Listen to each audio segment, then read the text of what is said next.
तारीख 13 अक्टूबर, जगह बहराइच, वक्त दोपहर।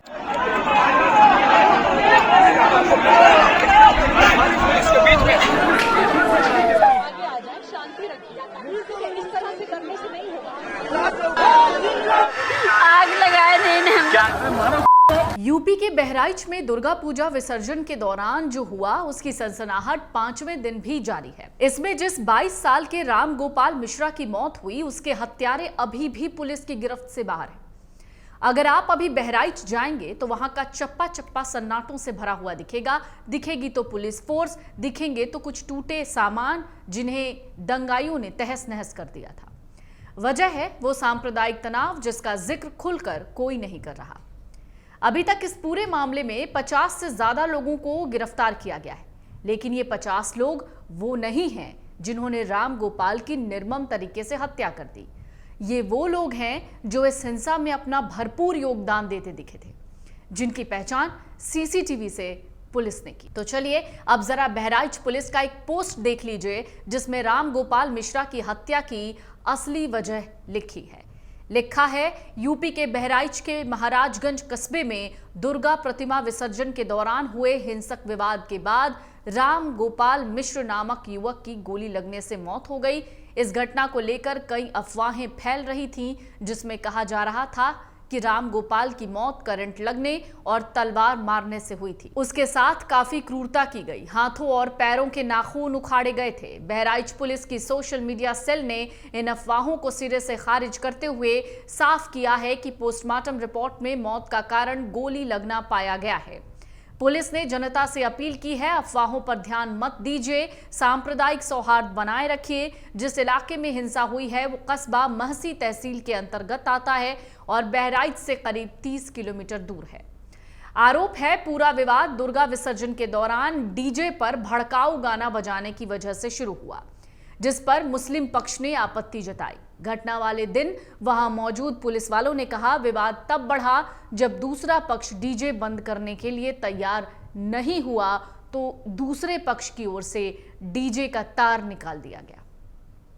इसके बाद भीड़ ने हंगामा शुरू कर दिया। पुलिस के मुताबिक इसके बाद विसर्जन जुलूस में शामिल राम गोपाल मिश्रा आपत्ति जताने वाले एक शख्स के घर पर चढ़ा, हरा झंडा निकाला, भगवा झंडा फहराया। इसका वीडियो भी इस वक्त सोशल मीडिया पर वायरल है, जिसकी पुष्टि खैर हम नहीं करते, लेकिन सोशल मीडिया पर इस वीडियो को डालकर यह लिखा गया है कि बहराइच में उस दिन जो हिंसा हुई वो इस वीडियो से जुड़ी हुई हिंसा है। अब इसमें क्या सच है क्या झूठ ये अभी किसी को भी नहीं पता। कहा जा रहा है इस वीडियो को जानबूझकर फैलाया गया है ताकि लोगों की धार्मिक भावनाएं आहत हो।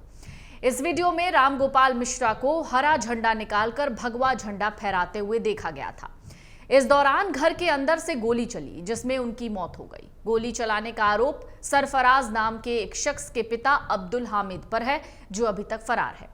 हरदी थाना अध्यक्ष कमल किशोर चतुर्वेदी कहते हैं, इस घटना के बाद भारतीय न्याय संहिता यानी बीएनएस की धारा 191(2), 191(3), 190 और 103(2) के तहत महाराजगंज निवासी अब्दुल हामिद, सरफराज फहीम, साहिर खान और ननकौ व मारूफ अली के खिलाफ मुकदमा दर्ज किया गया है। यूपी पुलिस की अगर आप सख्ती देखेंगे तो आपको समझ में आएगा कि बहराइच हिंसा में मारे गए राम गोपाल मिश्रा की हत्या के आरोपी को पुलिस ने एनकाउंटर कर दिया। जब खबर आई तो हर ओर इस बात की चर्चा होने लगी। दरअसल हत्या आरोपी सरफराज और तालिम दोनों भागने की कोशिश कर रहे थे, जिस दौरान पुलिस ने इन दोनों पर फायरिंग की और इनका हाफ एनकाउंटर किया। यूपी के बहराइच में हिंसा के 2 आरोपियों का एनकाउंटर तो हो गया, कुल 5 लोग पकड़े गए हैं। ये नेपाल भागने की फिराक में थे। जिन आरोपियों का एनकाउंटर हुआ उनके नाम सरफराज उर्फ रिंकू और फहीम हैं। पुलिस को दरअसल इनकी लोकेशन हाथ लगी थी, जिसके बाद इनको ट्रैक किया गया। जिन आरोपियों का एनकाउंटर हुआ उनके नाम सरफराज उर्फ रिंकू और फहीम हैं। ये दोनों मुख्य आरोपी अब्दुल हमीद के बेटे हैं। इस घटना के बाद स्थिति बेकाबू हो गई। दोनों पक्षों की तरफ से पथराव शुरू हुआ। ये घटना बहराइच जिले के मैसी विधानसभा क्षेत्र की है, जहां के स्थानीय बीजेपी विधायक सुरेश्वर सिंह का कहना है कि भड़काऊ गाना नहीं बजाया गया था, बल्कि वो गाना पाकिस्तान के खिलाफ था। सुरेश्वर सिंह ने कहा कि जो लोग इसके लिए जिम्मेदार हैं उनको बख्शा नहीं जाएगा। हालांकि किसी निर्दोष को परेशान नहीं किया जाएगा। कांग्रेस के नेता राजेश तिवारी कहते हैं डीजे पर सामान्य संगीत बजाया जा रहा था, न कि कोई भड़काऊ गाना बताया जा रहा है। प्रतिमा विसर्जन विवाद के बाद हालात बिगड़ने पर कुछ युवकों ने पथराव शुरू किए, जिससे दुर्गा प्रतिमा खंडित हो गई। इसके बाद पूजा समिति के सदस्य विरोध में उतर आए। इसी दौरान रामगोपाल को उनके घर से घसीटकर बाहर लाया गया और गोली मार दी गई, जिससे उनकी मौत हो गई। ये इस पूरे किस्से का पहला पन्ना है। दूसरे पन्ने को पलटते हैं और समझने की कोशिश करते हैं कुछ और पहलुओं को। घटना के बाद कस्बे में भारी तनाव था। लोगों ने बहराइच सीतापुर और बहराइच लखनऊ हाईवे जाम किया। विरोध प्रदर्शन चालू हो गया। पुलिस अधीक्षक वृंदा शुक्ला का एक बयान सामने आया था। ये वही पुलिस अधीक्षक हैं जिनकी तस्वीरें आपने उस वक्त बहुत ज्यादा वायरल देखी होंगी। उन्होंने पूरा सुरक्षा कवच पहन रखा था और वो बयान देती हुई नजर आई थी। काफी अग्रेसिव नजर आ रही थी, पूरे इलाके को कंट्रोल करने की कोशिश में थी। इसी दौरान उनका बयान सामने आया था। इलाके की स्थिति पूरी तरीके से नियंत्रण में है। उस वक्त वृंदा शुक्ला ने यह बयान दिया था। उन्होंने ये भी कहा था सोमवार दोपहर के बाद से कोई नई हिंसक घटना सामने नहीं आई, लेकिन बावजूद इसके दूसरे दिन भी लगातार हिंसा का वो दौर दिखा जिसमें पुलिस को बहुत ज्यादा परेशानी देखने को मिली। पुलिस ने कहा अभी तक इस मामले में 2 केस दर्ज किए गए हैं और अब स्थिति सामान्य है। हालात पर कड़ी नजर रखी जा रही है ताकि आगे कोई ऐसी अप्रिय घटना ना हो। मृतक रामगोपाल के भाई हरि मिलन की शिकायत पर सलमान समेत अन्य आरोपियों के खिलाफ केस दर्ज हुआ। वहीं मुस्लिम पक्ष ने भी अपने जलाए गए घरों को लेकर पुलिस में शिकायत दर्ज कराई थी। कुछ बयान सामने आए थे, जरा उन्हें भी देख लीजिए। शायद जब आप इन बयानों को देखेंगे तो आपको समझ में आएगा कि जब इस तरीके की हिंसा होती है तो इसमें धर्म कोई काम नहीं आता, यानी ऐसी हिंसाओं में धर्म की कोई जगह नहीं होती और लोग अचानक से एक दूसरे के खिलाफ इतने हिंसक हो जाते हैं कि उनके घर तो क्या, उनके घर वालों को भी नहीं छोड़ते। जरा ये बयान देखिए, सुनिए, उसके बाद आप इस पूरे मामले को आधे से ज्यादा समझ जाएंगे। आग लगाए नहीं। क्या नाम है आपका? कुछ नहीं हुआ था हमसे, सबसे नाजायज आग लगाए थे। यहाँ कुछ नहीं, हमारा लोग का कोई माहौल नहीं था। हम लोग अपने घर पर शांति बनाकर बैठे थे, लेकिन इन लोग ने महाराजगंज का दंगा था, वो लोग आकर हमारे लोगों के घर में सारी कम से कम 20 गाड़ियां फूंक दी गई हैं, साइकिल फूंक दिए, घर में जितना फिर जो भी था सामान सब लूट लिया गया है और घर को पूरा फूंक दिया गया। हम लोग को भगा दिए, हम लोग भाग गए थे। अब आप कहाँ जा रहे हैं? पुलिस कहाँ ले जा रही है? पुलिस बोल रही कि थाने को चलिए और वहाँ हम शिफ्ट रखेंगे। बोरा पल्ली बिस्तरा सारा जातने कपड़ा तो नए नए रखे ना, सब फूंक दी ने। देखो सब सामने पड़ा है, सब घर पर आदमी ना आए आवे ना दी। हमारे लड़के काल से अब तक 12 साल के लौंडा गायब है, ना मिले थे। बच्चा खो गया है। बच्चा कल घर विसर्जन जाके गली में मार के पता नहीं कहाँ के दीने बच्चे अत्ता घर बनवे नहाए तो कर। पुलिस ने अब तक इस मामले में 51 लोगों को गिरफ्तार किया है, जिनकी मेडिकल जांच के बाद उन्हें जेल भेज दिया गया है। बहराइच पुलिस ने एक बयान भी जारी किया। मीडिया में चल रही खबरों का खंडन करते हुए भ्रामक और झूठे तथ्यों का प्रसार करने वालों के विरुद्ध एक्शन की चेतावनी दी। बहराइच पुलिस ने सोशल मीडिया प्लेटफॉर्म एक्स पर जारी बयान में कहा 13 अक्टूबर को घटित घटना में एक हिंदू व्यक्ति की हत्या के संबंध में सोशल मीडिया में सांप्रदायिक सौहार्द को बिगाड़ने के मकसद से भ्रामक सूचना जैसे मृतक को करंट लगना, तलवार से मारना और नाखून उखाड़ना जैसी बातें फैलाई जा रही हैं, जिसमें कोई सच्चाई नहीं है। पुलिस ने आगे लिखा पोस्टमार्टम में मृत्यु का कारण गोली लगने से होना पाया गया है। इस घटना में एक व्यक्ति के अतिरिक्त अन्य किसी की मृत्यु नहीं है। अफवाहों पर ध्यान न दें और भ्रामक सूचनाओं को प्रसारित न करें। बहराइच पुलिस ने यह भी कहा कि सांप्रदायिक घटनाओं से जुड़े हुए भ्रामक और झूठे तथ्य कुछ सोशल मीडिया अकाउंट्स पर गलत तरीके से प्रसारित हो रहे हैं। पुलिस ने कहा ऐसे सभी अकाउंट्स के विरुद्ध विधिक कार्रवाई की जाएगी। दरअसल ये हिंसा दोबारा भी भड़की। रविवार की घटना के बाद यानी 13 अक्टूबर को जो ये घटना घटी उसके अगले दिन भी इस तरीके की तस्वीरें सामने आई। रविवार की घटना के बाद प्रशासन ने मूर्ति विसर्जन तो करा दिया, जिसके बाद ये माना गया कि हालात सामान्य हो जाएंगे, लेकिन सोमवार को भी हालात बिगड़ गए। यानी 14 अक्टूबर को तड़के करीब 3 बजे रामगोपाल मिश्रा का शव उनके गांव आया, जिसके बाद गांव के आसपास लोगों की भीड़ इकट्ठा हो गई। लोग शव को लेकर महसी तहसील आए, धरना देने लगे। इलाके के बीजेपी विधायक सुरेश्वर सिंह ने लोगों को समझाया बुझाया, शांत कराया और मृतक के शव का बाद में जाकर पूरे हो हंगामे के बाद अंतिम संस्कार हुआ। हुई थी आप लोग भी जानते हैं, हम भी जानते हैं। घटना के तुरंत बाद हम लोग पहुंचे भी थे और जो प्रथम दृष्टया जिनके कारण घटना होना बताया गया था, ऐसे अधिकारियों के विरुद्ध कार्रवाई भी की जा चुकी है और जांच चल रही है। जांच में जो भी दोषी पाया जाएगा, माननीय मुख्यमंत्री जी ने कहा है कि जो भी दोषी होगा उसको बख्शा नहीं जाएगा, चाहे जितना बड़ा हो। और जो पीड़ित है, पीड़ित का शासन प्रशासन भी पक्ष ले रहा है। वही स्थिति तो बिल्कुल सामान्य है। अंतिम संस्कार के बाद में स्थिति लगभग सामान्य हो गई। पीड़ित परिवार मिला माननीय मुख्यमंत्री जी से, माननीय मुख्यमंत्री जी ने ही बुलवाया था अपनी ओर से। पीड़ित परिवार ने अपनी बात कही कि कड़ी कार्रवाई होनी चाहिए। उस पर उनका आश्वासन था कि कठोर से कठोर कार्रवाई होगी, जो भी दोषी होगा और जो इस घटना में शामिल रहा होगा उसके खिलाफ कड़ी से कड़ी कार्रवाई होगी। दूसरा, परिवार को 10 लाख रुपए की आर्थिक सहायता, एक मुख्यमंत्री आवास, शौचालय, आयुष्मान भारत का कार्ड और जितनी भी सरकारी योजनाएं हैं उनसे उस परिवार को लाभान्वित किया जाएगा। और उसकी पत्नी हाई स्कूल पास है, तो अगर उसके लायक कोई ऐसी चीज है या नौकरी है या संविदा पर कोई ऐसा मानक के अनुसार रहेगा तो उस पर भी विचार करने के लिए कहा। मृतक के शव को अंतिम संस्कार के लिए ले जाए जाने के बाद भीड़ एकाएक उग्र हो गई, सड़क पर उतर गई। भीड़ ने कुछ लोगों के घरों को निशाना बनाया, कई घर जलाए, कुछ दुकानों को निशाना बनाया, शोरूम्स में आग लगा दी। वो तस्वीरें एक एक करके सोशल मीडिया पर सामने आई, जिसके बाद सब सोचने पर मजबूर हो गए कि आखिरकार ये कैसी तस्वीर है, ये ऐसा कैसे हो गया। और इस तरीके की हिंसा की तस्वीरें वाकई डराती हैं। महाराजगंज के आसपास के कुछ इलाकों में हिंसा फैल गई थी। 13 तारीख, 14 तारीख यानी 13 अक्टूबर और 14 अक्टूबर को हुई हिंसा में घटनास्थल के पास बनी मस्जिद को कोई नुकसान नहीं हुआ। हालांकि मस्जिद और उसके पड़ोस में चलने वाले मदरसा दोनों बंद कर दिए गए।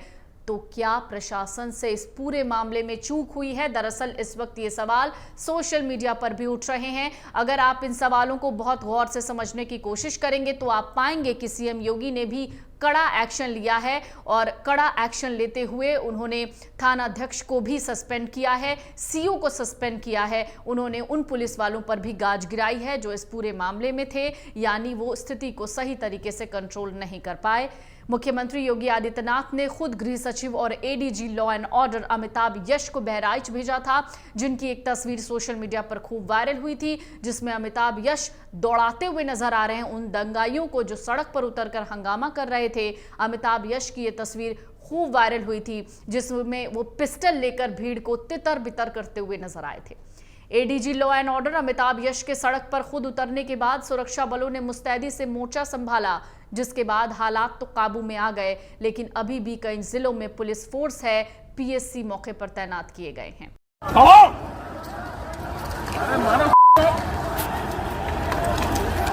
बहराइच की एसपी वृंदा शुक्ला कहती हैं कि इस मामले में करीब 50 से ज्यादा लोगों को हिरासत में लिया गया है, जांच चल रही है। वृंदा शुक्ला कहती हैं प्राथमिक तौर पर जो भी लापरवाही नजर आई उसके बाद थाना अध्यक्ष और चौकी इंचार्ज को निलंबित किया गया है। बाकी जिम्मेदार लोगों को चिन्हित करने के लिए विभागीय जांच भी की जा रही है। एसपी कहती हैं कि जैसे जैसे घटना का पता चल रहा है नए एफआईआर रजिस्टर्ड किए जा रहे हैं। पूरे तहसील की सीमा को सील कर दिया गया है। दावा किया गया हालात सामान्य हो रहे हैं और जो लोग अपने घरों में नहीं हैं वो लोग अब वापस लौट सकते हैं। पुलिस उन्हें पूरी सुरक्षा देगी। तो मृतक राम गोपाल मिश्रा की पत्नी रोली मिश्रा ने 15 अक्टूबर को मुख्यमंत्री योगी आदित्यनाथ से मुलाकात की। रोली मिश्रा के साथ राम गोपाल मिश्रा के माता पिता भी थे। परिवार वालों का कहना है उनको इंसाफ चाहिए। अपना तकलीफ कहाँ बताओ उनसे, नहीं कहा कि हमारे लड़का कहाँ मारा गया, तड़पाए गोली से मारा गया है, समझो। तो उनके सजा दी जाए, उनके जिंदगी में हमारा परिवार नष्ट किया है, तो किन सजा देंगे। हमारा नाम है कैलाश नाम। परिवार के मुताबिक 22 साल के राम गोपाल मिश्रा केटरिंग का व्यवसाय करते थे। व्यवसाय को बढ़ाने के लिए दशहरा के बाद दिल्ली जाने की तैयारी थी। मुख्यमंत्री से मिलने से पहले रोली मिश्रा ने कई बयान दिए। उन्होंने कहा कि हमें इंसाफ चाहिए, जैसे हमारे पति के साथ हुआ वैसे ही कार्रवाई उन आरोपियों के खिलाफ भी होनी चाहिए, यानी खून का बदला खून से। रोली मिश्रा ने बताया कि उनकी शादी राम गोपाल मिश्रा से कुछ ही दिन पहले हुई थी, यानी रोली और राम गोपाल मिश्रा की शादी को हुए सिर्फ 68 दिन ही हुए थे। उन्होंने ये भी बताया कि घटना वाले दिन राम गोपाल गांव वालों की तरह विसर्जन के लिए घाट पर जा रहे थे। खून चाहिए, जैसे हमारे पति को मारा गया ऐसे उन लोगों को भी मारा जाए। जिस तरीके से मेरे पति को मारा गया उसी तरह उन्हें मारा जाए। जितना दर्द हमारे पति को पहुंचा है इतना ही दर्द उनको पहुंचे, तब जाके हमारे पति को आत्मा को शांति मिलेगी, तभी हम लोगों को भी शांति मिलेगी। क्या मांग करेंगे? मुख्यमंत्री से आप मिलने जा रही हैं। खून चाहिए, जैसे हमारे पति को मारा गया ऐसे उन लोगों को भी मारा जाए, और कुछ नहीं चाहिए उनसे, और हमारी कोई मांग नहीं है। जिस तरीके से मेरे पति को मारा गया उसी तरह उन्हें मारा जाए। जितना दर्द हमारे पति को पहुंचा है इतना ही दर्द उनको पहुंचे, तब जाके हमारे पति को आत्मा को शांति मिलेगी, तभी हम लोगों को भी शांति मिलेगी, और कुछ नहीं चाहिए। इस घटना के बारे में मुख्यमंत्री योगी आदित्यनाथ ने भी एक्स पर एक पोस्ट लिखा था, हमने बहराइच के पीड़ित परिवार वालों से मुलाकात की। इस मामले में सरकार की न्याय दिलाने की प्राथमिकता रहेगी। योगी आदित्यनाथ ने कहा, जनपद बहराइच की दुर्भाग्यपूर्ण घटना में काल कवलित हुए युवक के शोक संतप्त परिजनों से लखनऊ में भेंट की। दुख की इस घड़ी में उत्तर प्रदेश सरकार पूरी संवेदनशीलता और प्रतिबद्धता से पीड़ित परिवार के साथ खड़ी है। आश्वस्त रहें, पीड़ित परिवार को न्याय दिलाना सरकार की शीर्ष प्राथमिकता है। इस घोर, निंदनीय और अक्षम्य घटना के दोषियों को किसी भी कीमत पर बख्शा नहीं जाएगा।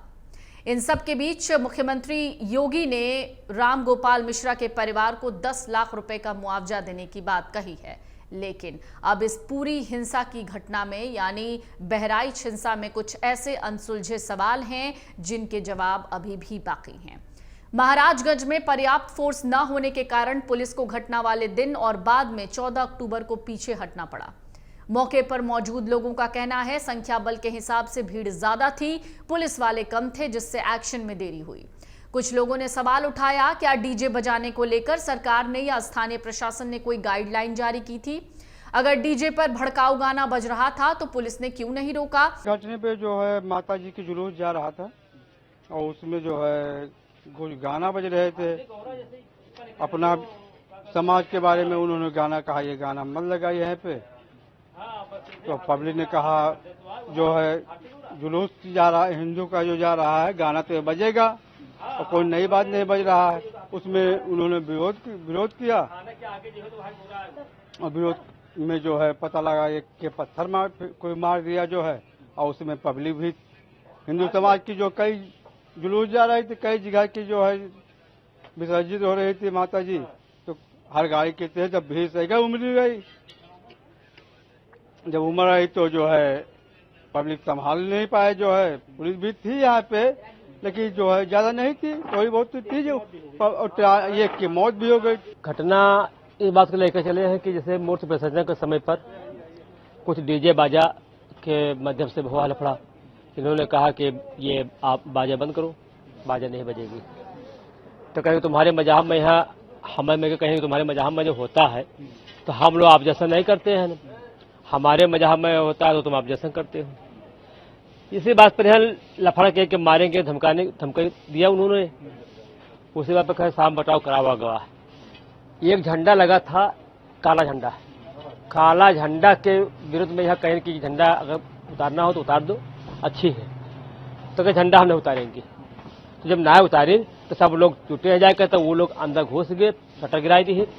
तो राम गोपाल रेवा मंसूर के राम गोपाल मिश्रा चढ़ गए, झंडा तोड़ लगे, और झंडा जो तोड़ी है तो गोली वहां से चल गई, अंदर से गोली चली, तो ये गोली के माध्यम से राम गोपाल की मृत्यु हो गई। स्थिति यही है कि हमारे भाई सरोज कुमार तिवारी जो है चोट काफी लगी है, और उधर से विपक्षी लोग जो है तो मार देने था लगा है। बेहोशी के हालात में बहराइच में से रेफर कर दिया गया लखनऊ भर्ती है। सरोज कुमार तिवारी की मोटरसाइकिल भी जला दी गई है। आपके सामने साक्षी पड़ी है, कोयला देखो वो जगह। ये सब बवाल चल रही है। माहौल अभी सही नहीं है, माहौल अभी गर्मी गर्मा चल रहा है। लेकिन अभी तो पुलिस के में तो है, वो मानते हैं, लेकिन फिर भी पुलिस कहाँ तक बचाएगी। पुलिस जब हटती है, प्रशासन तो लूज भा रहा है, जब प्रशासन जो लूज भवा है तभी तो ये लोग पथराव किए हैं, और प्रशासन लूज न होता तो हमारा भाई को चोट नहीं लगता। एक अरसा पहले प्रदेश सरकार ने कांवड़ यात्रा के दौरान डीजे को लेकर एक गाइडलाइन जारी की थी। इस मामले में उसके उल्लंघन से इनकार भी नहीं किया जा सकता। ऐसे सवाल इस वक्त सोशल मीडिया पर भी घूम रहे हैं। अमूमन जुलूस में बाधा डालने वालों पर एक्शन भी होता है, पुलिस तुरंत हिरासत में लेती है, लेकिन इस केस में देरी हुई। सोमवार को यानी 14 अक्टूबर को रामगोपाल मिश्रा का शव परिजनों को सौंपने से पहले इलाके में सुरक्षा के पर्याप्त बंदोबस्त नहीं किए गए। इस वजह से भीड़ इकट्ठा होती चली गई, बाद में हिंसा का रूप ले गई। अगर आप ये वीडियो YouTube पर देख रहे हैं तो हमारे चैनल को सब्सक्राइब कर बेल आइकन दबाएं, और Facebook पर देख रहे हैं तो हमारे पेज को लाइक करें। 8 मिलियन प्लस सब्सक्राइबर, आपके इस भरोसे के लिए बहुत धन्यवाद।